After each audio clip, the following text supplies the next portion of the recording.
Alright, hello everyone. I am back for another video, and I still want to keep talking about the My Book of Bible Story. And today I'm on chapter 14, God Tests Abraham's Faith. And that's another story that I felt was kind of harsh to put in a children's Bible story book. Even the picture alone in the My Book of Bible Stories, Jehovah's Witness book 1978, I still think they use the same picture in the new book that they did in 1998.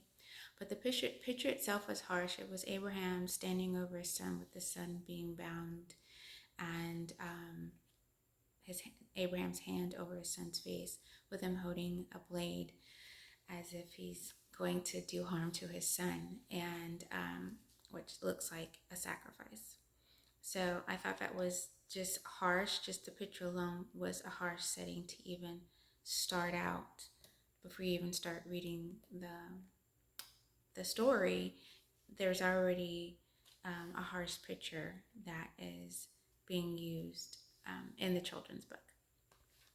So the testing of Abraham's faith, the reason for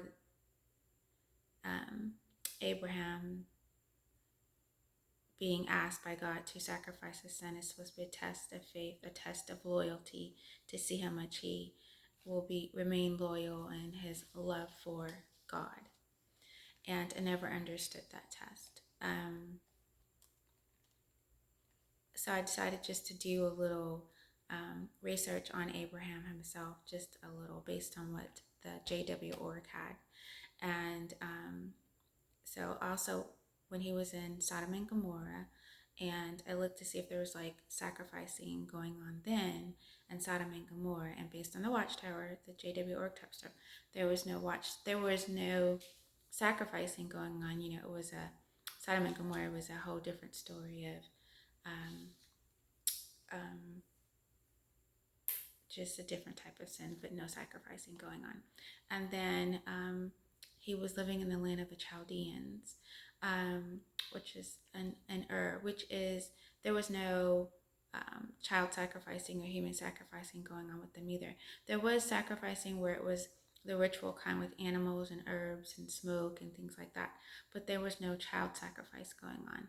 So I looked that all up to see if maybe that was something normal to him, as to that being something that God asked him to do because it was something that was going on in the area, and to see if he had, as later on with the Israelites, when they are dealing with other pagan religions and they start sacrificing their children, to see if he had fallen for it, as to why he would ask Abraham to do that.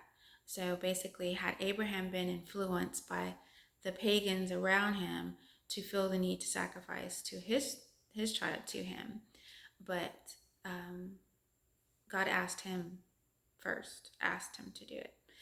And so I've always heard that God can read your heart and your thoughts, right? He knows what your heart is. He knows what your thought is.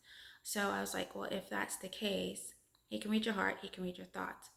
Then he knew already how Abraham felt. He already knew what Abraham was thinking. He knew that Isaac was a blessing.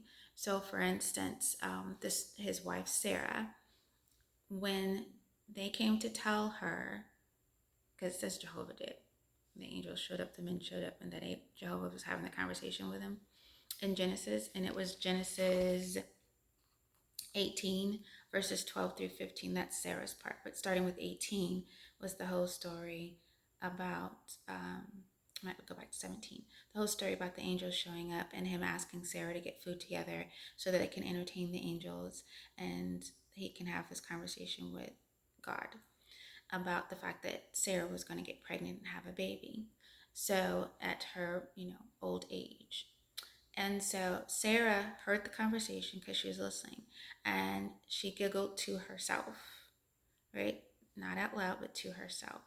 And that God heard her giggle to herself and knew that she was denying, or thought it was funny, that how could she possibly get pregnant at her old age? And that God said to her,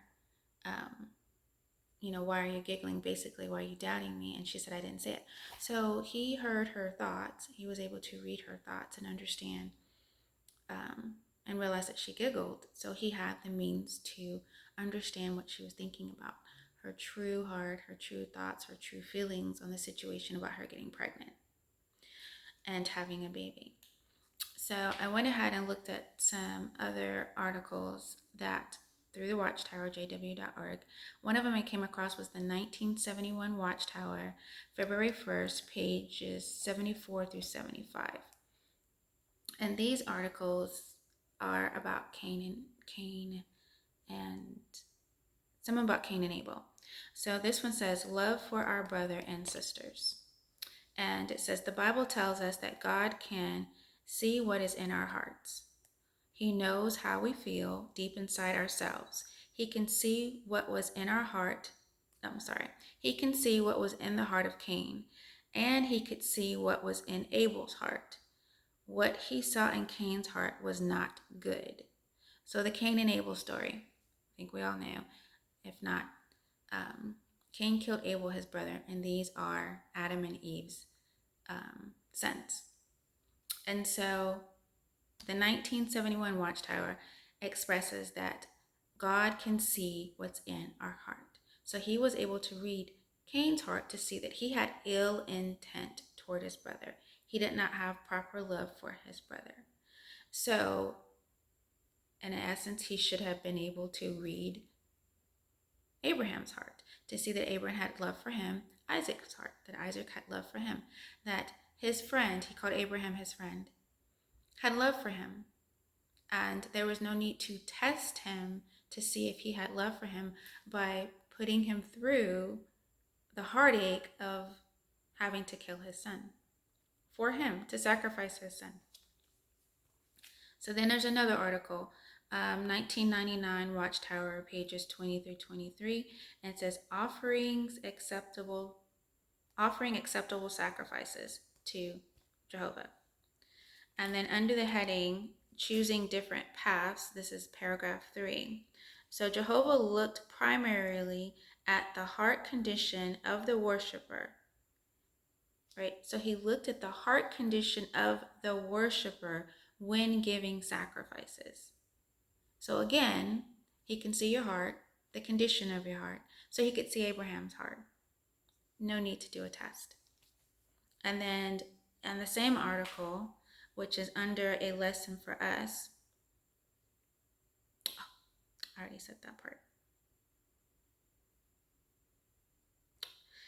So it says Jehovah looks deeper. Says that he searches the heart and even examines the kidneys, the deepest thoughts, feelings, and motivations of one's personality. So he evaluates everything about you, your thoughts, your personality, your deepest motivations. So he was able to gather Abraham's motivations, knowing that he considered himself the Most High's friend, and there was no need to test him. Absolutely no need to test him. So then also in the Aid to Bible Understanding, page 275, these are all Jehovah's Witnesses publications on jw.org. I saw it all online. And it was the third paragraph. So also this one states, Jehovah who reads the heart of man knew the wrong attitude of Cain. Then the Bible, which I used the New World Translation, and I clicked on the one from 1986, one of the older ones that doesn't have as many changes in it.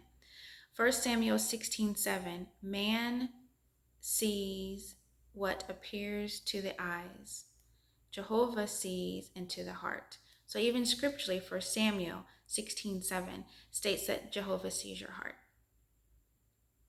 Right? And then Psalms 139, 1 through 6. You discern my thoughts from afar. And I think this might be like verse 3 or 4. So it says in Psalms that Jehovah discerns your thoughts from afar. So there was absolutely no need, in my opinion, for him to test Abraham. And then again, to me, there's no reason to put that in a children's Bible story, but to where they see a parent that might be willing to sacrifice their child because Jehovah asked them to. I just didn't think that was necessary either. And then, I mentioned the Sarah part. So yeah, I feel like